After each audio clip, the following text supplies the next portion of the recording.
Ako lang ba ang hindi alam na ang tuta kapag bagong panganak pa lang ay walang butas ang mga tenga?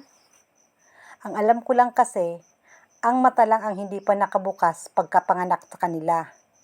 O di ba, ang tanda ko na pero di ko pa alam na ganun pala yun. Ganito kasi yun, nung isang araw habang nilalaro ko yung itong anak nga ni Maya, napansin ko na wala ngang butas yung tenga niya. Tiningnan ko sa kabila, ganun din. So kinabahan ako, para kung may abnormality itong tutang to. Ang ginawa ko, nag-research ako para malaman ko nga kung bakit ganun. At ayon sa aking pananaliksik, it is perfectly normal for puppies to be born with their eyes and ears completely closed para maprotektahan ang kanilang pandinig at paningin habang sila ay lumalaki. So, nakadepende lang sila sa kanilang sense of touch and smell.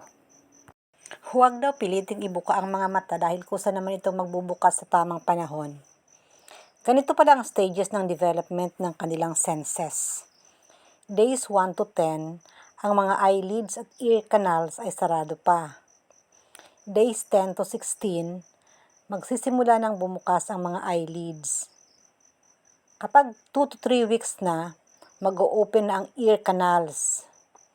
Kapag 3 to 4 weeks na, makakakita at makakarinig na sila, kaya mapapansin na magiging active na sila at magsisimula ng mag-explore.